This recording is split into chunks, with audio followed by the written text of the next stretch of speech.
Hey there, Woodford Wildcats. I'm back with Charlotte's Web, Chapter 11, The Miracle. The next day was foggy. Everything on the farm was dripping wet. The grass looked like a magic carpet. The asparagus patch looked like a silver forest. On foggy mornings, Charlotte's Web was truly a thing of beauty. This morning, each thin strand was decorated with dozens of tiny beads of water. The web glistened in the light and made a pattern of loveliness and mystery, like a delicate veil. Even Lurvy, who wasn't particularly interested in beauty, noticed a web when he came in with the pig's breakfast. He noted how clearly it showed up, and he noted how big and carefully built it was. And then he took another look and he saw something that made him set his pail down. There in the center of the web, neatly woven, in block letters was a message. It said, "Some pig." Lurvy felt weak. He brushed his hands across his eyes and he stared hard at Charlotte's Web. Some pig. "I'm seeing things," he whispered. He dropped to his knees and uttered a short prayer, then forgetting all about Wilbur's breakfast, he walked back to the house and called Mr. Zuckerman. "I think you'd better come down to the pig pen," he said. "What's the trouble?" asked Mr. Zuckerman. "Anything wrong with the pig?" Not exactly," said Lurvy. "Come and see for yourself." The two men walked silently down to Wilbur's yard. Lurvy pointed to the spider web. "Do you see what I see?" he asked. Zuckerman stared at the writing on the web. Then he murmured the words, "Some pig." Then he looked at Lurvy. Then they both began to tremble. Charlotte, sleepy after her night's excursion, smiled as she watched. Wilbur came out and stood directly under the web. "Some pig," murmured Lurvy in a low voice. "Some pig," whispered Mr. Zuckerman. They stared and stared for a long time at Wilbur. Then they stared at Charlotte. "You don't suppose that spider," began Mr. Zuckerman. But he shook his head and he didn't finish his sentence. Instead, he walked solemnly back to the house and spoke to his wife. "Edith, something has happened," he said in a weak voice. He went into the living room and sat down, and Miss Zuckerman followed.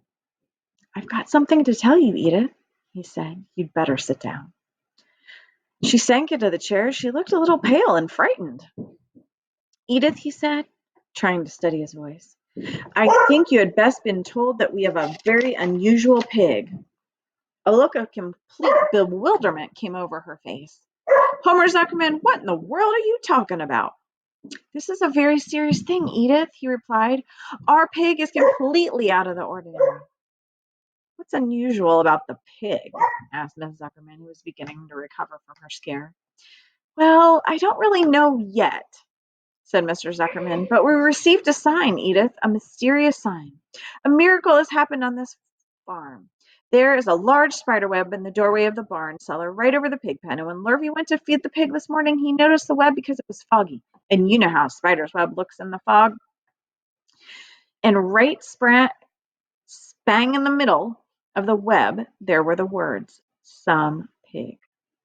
The words were woven right into the web. They were actually part of the web, Edith.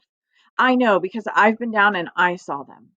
It says 'Some pig,' just as clear can be. There can be no mistake about it. A miracle has happened and the sign has occurred here on earth, right on our farm, and we have no ordinary pig." "Well," said Miss Zuckerman, "it seems to me you're a little off. It seems to me we have no ordinary spider." "Oh, no," said Miss Zuckerman. "It's the pig that's unusual. It says so right there in the middle of the web." "Maybe so," said Miss Zuckerman. "Just the same, I intend to have a look at this spider." "Why do you think she says it's the spider, not the pig, who's extraordinary?" "Right, pigs can't spin webs."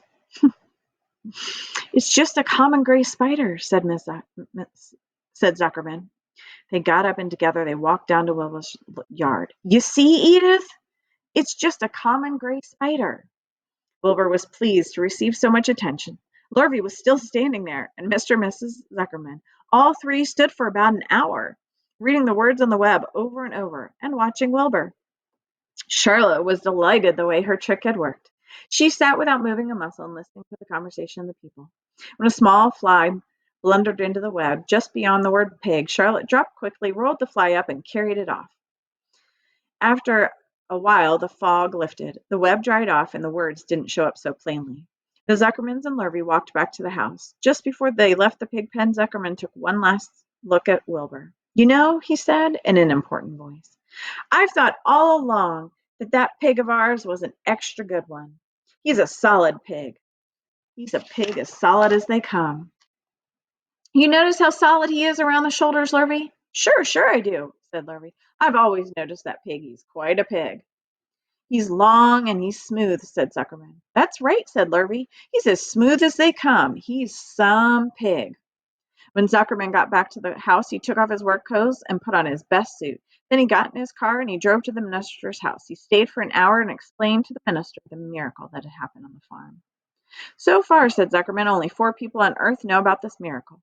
Myself, my wife Edith, my hired man Lurvy, and you. Don't tell anybody else, said the minister. We don't know what it means yet, but perhaps I'd better give it some thought. I can explain it in my next sermon next Sunday. There can be no doubt that you have the most unusual pig. I intend to speak about it in my sermon and point out that the fact that this community has been visited by a wondrous animal. By the way, does the pig have a name? Why, yes, said Mr. Zuckerman. My little niece calls him Wilbur. She's a rather queer child, full of notions. She raised the pig on a bottle and brought him to the farm when he was a month old. He shook hands with the minister and left. Secrets are hard to keep. Long before Sunday came, the news spread all over the county. Everybody knew that the sign had appeared in the spider's web on Zuckerman's place. Everybody knew that the Zuckermans had a wondrous pig. People came from miles around to look at Wilbur and to read the words on Charlotte's web. The Zuckermans' driveway was full of cars and trucks from morning till night. Fords and Chevys, Buick Roadmasters, GMC pickups, and Plymouths and Studebakers and Packards and DeSotos with gyromatic transmissions and Oldsmobiles with rocket engines and Jeep station wagons and Pontiacs.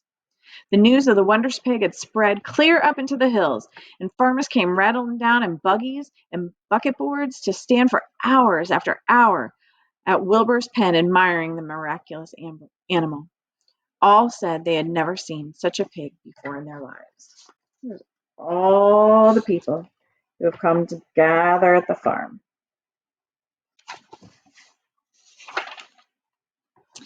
When Fern told her mother that Avery had tried to hit the Zuckerman spider with a stick, Miss Arbel was so shocked that she sent Avery to bed without any supper as punishment. In the days that followed, Mr. Zuckerman was so busy entertaining visitors that he neglected his farm work. He wore his good clothes all the time now, got right into them when he got up in the morning. Miss Zuckerman prepared special meals for Wilbur. Lurvy shaved and got his hair cut, and his principal farm duty was to feed the pig while people looked. Mr. Zuckerman ordered Lurvy to increase Wilbur's feeding from 3 times to 4 times a day. The Zuckermans were so busy with visitors, they forgot about all the other things on the farm. The blackberries got ripe. The Zuckermans failed to put up any blackberry jam. The corn needed hoeing, and Lurvy didn't find time to hoe it. On Sunday, the church was full. The minister explained the miracle, and he said that the words on the spider web prove that human beings must always be on the watch for the coming of wonders. All in all, the Zuckerman's pig pen was the center of attractions. Fern was happy, for she felt that Charlotte's trick was working and that Wilbur's life would be saved. But she found that the barn was not nearly as pleasant. There were way too many people. She liked it better when she could be alone with all her animal friends.